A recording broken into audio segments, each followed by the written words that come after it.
В нашей деревне есть странное место, которое все местные жители почему-то называют по аналогии с известным фильмом «Кладбище домашних животных».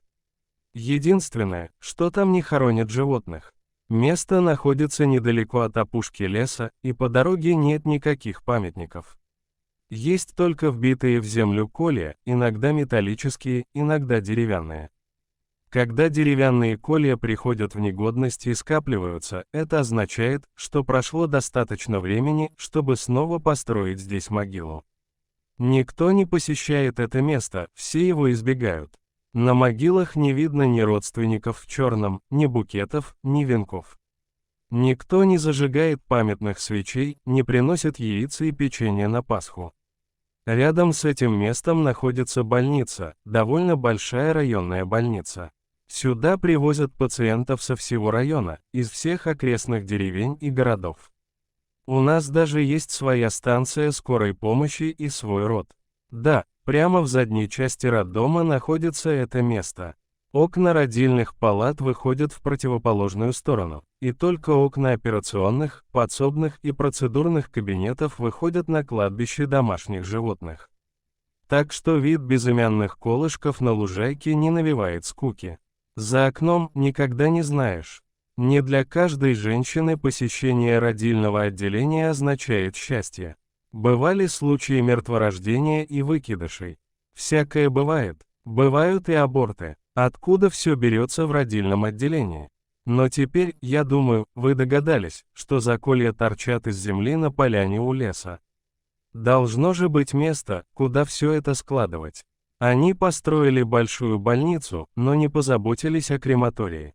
Никто не ходит на эти безымянные могилы, вокруг них ограда, и только волки иногда выходят из леса и что-то там роют, когда их охота не удалась. В нашей деревне жил лесник, странный человек, невзрачный и мрачный. Он был не лесник, а настоящий лесовик, и ему была ненавистна вся система закапывания биоматериала на поляне. Что в лесу начнешь копать, когда место кончится? Никто, конечно, не воспринимал его всерьез, и вот что происходило. Жил-был лесник, у него была жена, красавица, подобной которой мир еще не видел. Они жили счастливо, не подозревая о предстоящем испытании, которое уготовила им судьба. Наш дом, как коммуна, находился на иждивении государства. Зарплаты были маленькие, финансирования не было, а жить хотелось всем, особенно главному врачу. Он был жадным и заключал всевозможные сделки. Говорят, он даже продавал детей. Например, одна богатая городская девка хотела завести ребенка, но не стала. Она не хочет портить свою фигуру. Взять его из детского дома. Не вариант для таких людей. У Тома плохая генетика, и тогда вся общественность будет знать, что какая-то семья усыновила. Но кому это нужно? Все хотят конфиденциальности, чтобы быть уверенными в том, что ребенок будет здоров. Но, или, в принципе, богатая дама не может забеременеть по разным причинам, тогда она просто усыновляет ребенка, и весь мир начинает говорить о бесплодии. Опять же, никто этого не хочет. И тогда такая дама в это время наклеивает пластырь на живот, обманывая наши рты. И какая-нибудь деревенская женщина узнает, что родила мертвого ребенка. Некоторые уходят со слезами на глазах, а через год снова оказываются в родильном отделении и забывают свое горе. А некоторые, наоборот, говорят и благодарят Бога, что у меня еще 5, кажется. Бог дал и Бог взял, по-разному реагируют обманутые матери, но никто не пытается отговорить богатую женщину дома. Ее выписали из роддома с ребенком, сельчане почти гарантированно были здоровыми, сильными, а главврач получил свои деньги, которые, кстати, не спешил тратить на нужды роддома. Дошло до того, что это стало почти постоянной профессией, можно было выбирать цвет волос, глаз, зарплату, конечно. Один лесник и его жена впутались в эту неразбериху. И вот у них родился сын. После рождения женщина услышала крик мальчика, как и должно было быть. Счастливая мать ждала, чтобы показать ребенка, но он вдруг замолчал. «Где мой ребенок? Покажите мне его. Что случилось?» Волнуется она, но встать по понятным причинам не может. «Мама, лежи спокойно», — говорит акушерка. «Где мой мальчик?» — настаивает она. «Не волнуйтесь, вы молодая, у вас еще будут дети, но ваш мальчик не выжил», — говорят ей. Но, понятное дело, женщина впала в истерику. Укол успокоительного, и на следующий день все повторилось. «Я хочу говорить, я хочу видеть своего ребенка», — поняла мать. Ей сказали, а она ответила, что не верит, что он мертв. Тогда они отвели его в заднюю комнату, вынесли, как ноль-шоу. Вы видите 5 или 6 свежих могил на той поляне с кольями там, у леса. Там твой ребенок, и нечего вытирать. В общем, они быстро выписали ее из родильного отделения. Они думали, что избавились от нее, но это было не так. Она все время приходила и требовала рассказать, куда делся ее ребенок, адреса всех, кого выписали в те дни. Она говорит, если бы я только могла видеть или хотя бы слышать, я бы узнала своего ребенка из тысяч. Но что бы вы сделали? Каким-то образом она узнала, что здесь действуют такие схемы, что вы богаты, а детей кормят. Короче говоря, она не поверила, что ребенок умер. Она потеряла кукушку и с горя бросилась в реку, утопая в осознании того, что больше никогда не увидит своего сына. Но кто по своей воле признается в том, что считает чужого ребенка своим? Жена лесника не выдержала такого нервного напряжения, и теперь он был не только вдовцом, но и без сына.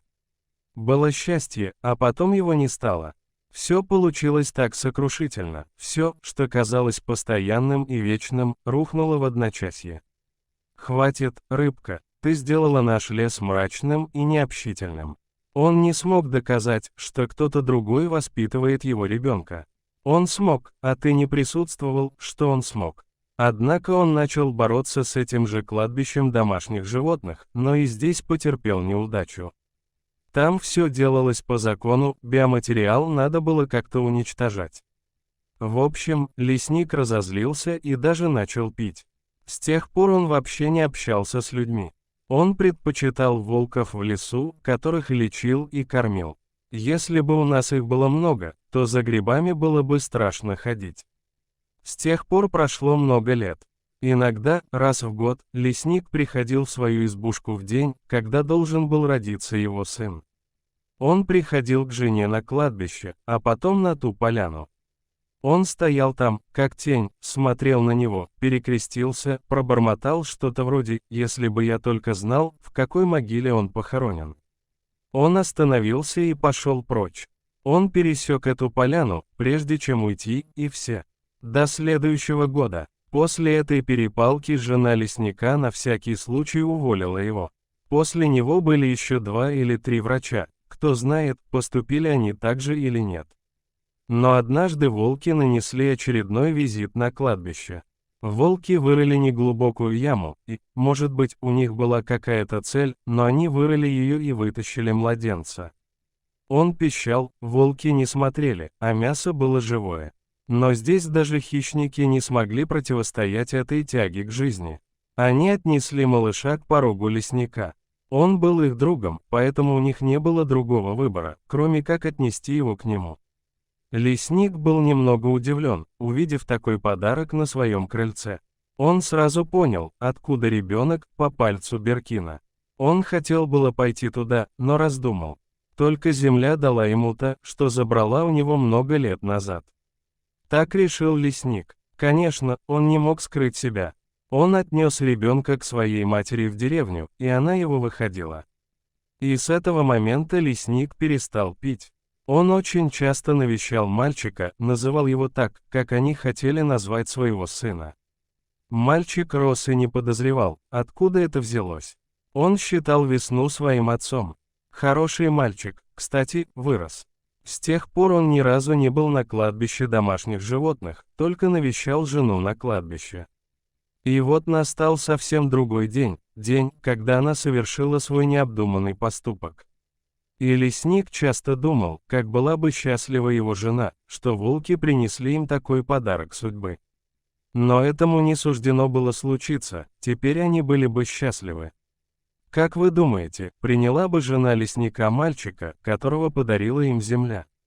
Дорогие друзья, если вам понравилось видео, обязательно подписывайтесь на канал и оставляйте комментарий под видео. До свидания.